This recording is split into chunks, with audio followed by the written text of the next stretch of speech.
صرف اللہ کے ساتھ میرا رشتہ جڑے، اور یقیناً میں نے بہت قریب سے رشتہ اپنا جڑا ہوا، اگرچہ پہلے بھی ہمارا رشتہ اللہ سے قریب کا ہے۔ میرا صرف واسطہ اس بات سے یہ ہے کہ ہم اللہ کی مخلوقات کو دیکھ کر کے، اللہ کی انوکھی جو ہے وہ عجائبات کو دیکھ کر، انوکھی تخلیقات کو دیکھ کر کے ہم جو سمجھتے ہیں وہ ہم ویسے نہیں سمجھتے۔ تو اللہ تعالیٰ فرماتے ہیں اور مصیبت کو دور کرتا ہے، جو آیت میں نے پہلے پڑھی ہے اس کا ترجمہ میں پڑھ رہی ہوں، سورہ نمل کی آیت نمبر 62۔ تو کون ہے جو پریشان حال دل کی جو ہے وہ دعا قبول کرتا ہے اور مصیبت کو دور کرتا ہے۔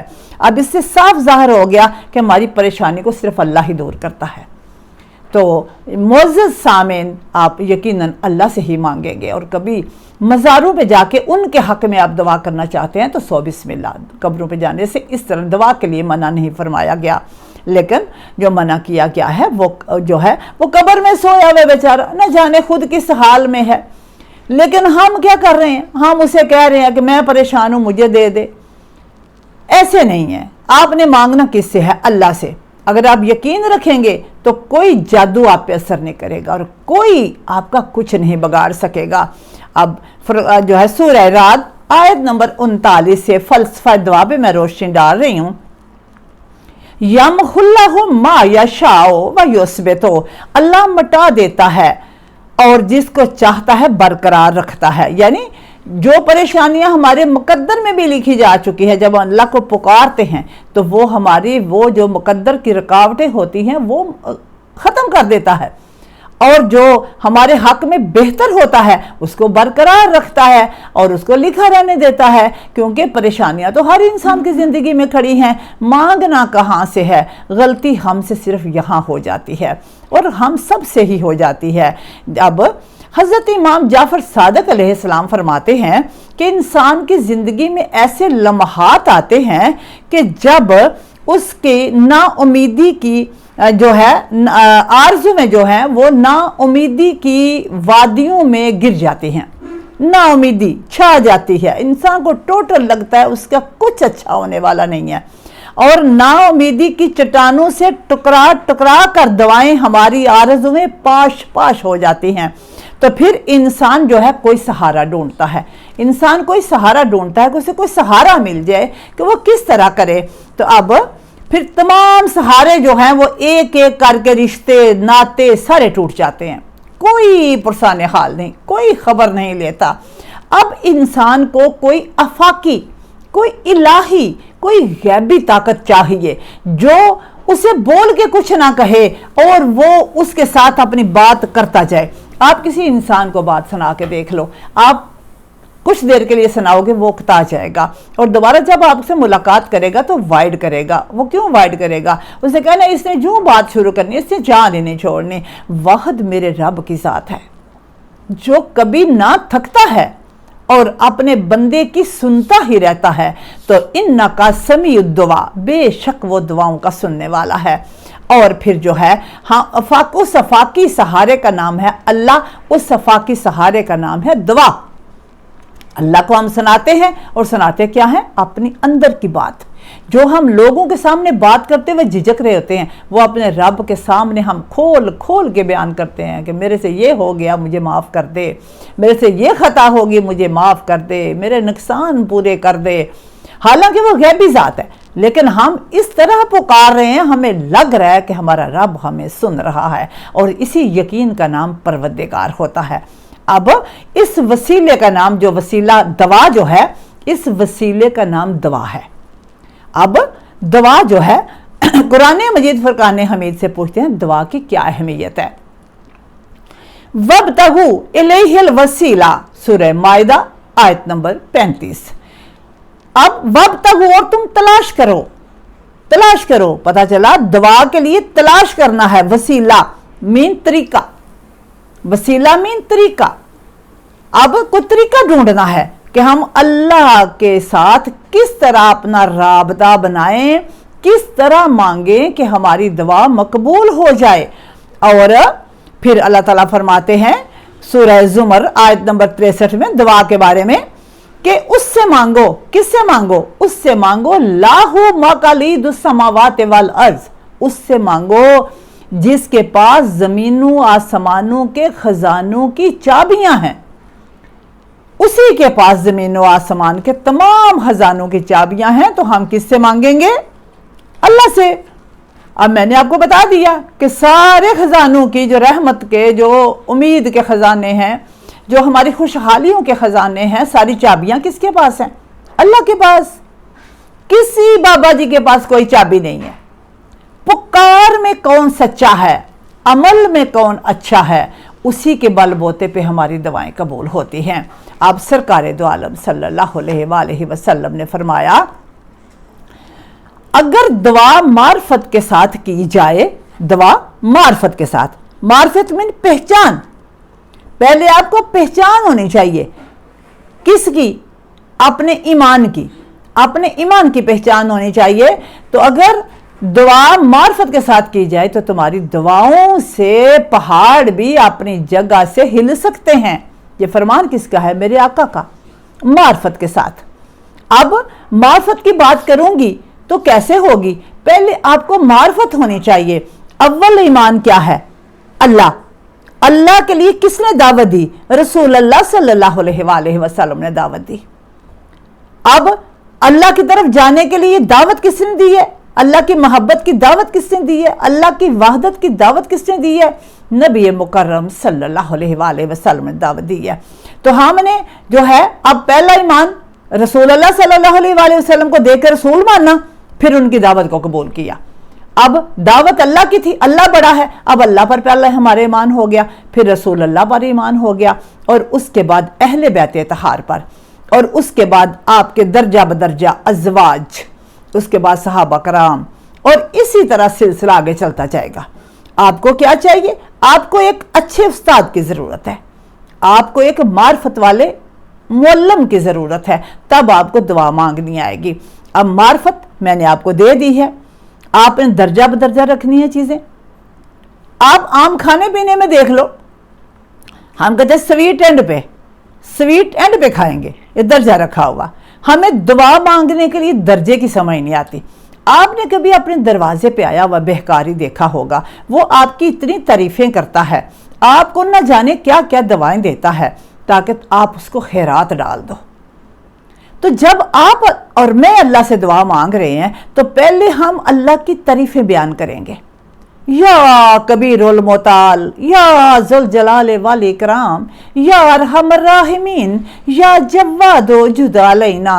تو ایسے ہم تعریف کریں گے، پھر کہیں گے اے اللہ تیری ذات وحدہ لا شریک ہے، اے اللہ تو کفوا احد ہے، اے اللہ تو جو ہے ساری دنیا سے اکبر و کابر ہے، تیری ذات کبیر المتعال ہے، اور تو وحدہ لا شریک ہے، بے شک تو میرا اور ساری دنیا کا خالق ہے، بے شک تو نے نبی مکرم صلی اللہ علیہ وآلہ وسلم جیسا عظیم پیکر، عظیم نبی، عظیم انسان جو مجھے دیا، میں اس پہ شکر ادا کرتی ہوں کہ آپ نے مجھے میرا نبی دیا، میرا آقا دیا، میری پہچان ہے میرا نبی۔